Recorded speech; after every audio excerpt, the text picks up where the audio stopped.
السلام علیکم ورحمۃ اللہ وبرکاتہ۔ ایک بھائی نے ایک سوال کیا کہ کیا جو لوگ دنیا سے منتقل ہو کے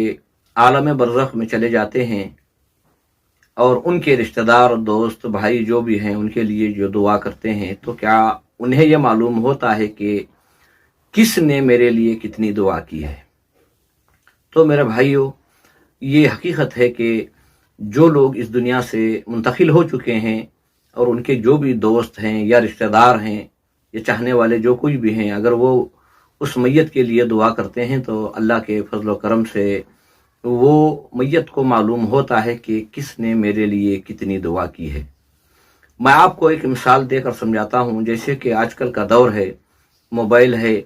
اور کمپیوٹر ہے، جس کے ذریعے سے ملکوں سے ملکوں تک لوگوں کے میسج پہنچتے ہیں۔ جیسے کہ واٹس ایپ میسج آپ کر رہے ہیں، آپ یا اپنی زبان سے کچھ کہہ رہے ہیں یا لکھ کر بھیج رہے ہیں، یعنی جو بھی انسان ایک دوسرے انسان کو میسج پہنچاتا ہے تو پوری امانت داری کے ساتھ وہ میسج اس تک پہنچ جاتا ہے۔ تو دنیا کی یہ ٹیکنالوجی ہے جس نے یہ بنایا ہے کہ ایک انسان دوسرے انسان کو پہچان میں رکھنے کے لیے موبائل کا استعمال یا کمپیوٹر کا جو استعمال کرتا ہے، اس کے ذریعے سے جو بھی کانٹیکٹ میں ہیں لوگ، وہ آپ کو کچھ بھی بھیجیں، آپ کو پتہ چلتا ہے کہ میرے لیے کس نے کیا بھیجا۔ اپنے دوست، رشتہ دار، اپنے مرحومین جتنے بھی اس دنیا سے منتقل ہو چکے ہیں، ان کے لیے جو دعائیں کر رہے ہیں تو اللہ سبحانہ وتعالیٰ ان کی دعاؤں کو دیکھتا ہے اور اس مرحوم تک یہ میسج پہنچ جاتا ہے کہ فلاں بندے نے تیرے لیے اتنی دعا کی یا صدقہ کیا یا جو کچھ بھی کیا ہوگا، تو اس کا میسج اسے پہنچ جاتا ہے۔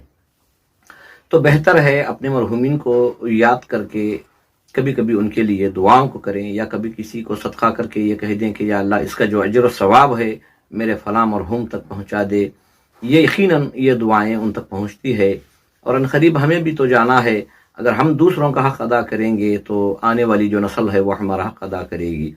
یہ یقین میں رکھتے ہوئے دعاؤں کو زیادہ کرو اور اللہ سے دعا کرو کہ اللہ تعالیٰ جتنے بھی مرحومین مسلمان کلمہ گو اس دنیا سے انتقال کر کے جا چکے ہیں، اللہ ان کے حال پر رحم، کرم و عافیت کا معاملہ فرمائے۔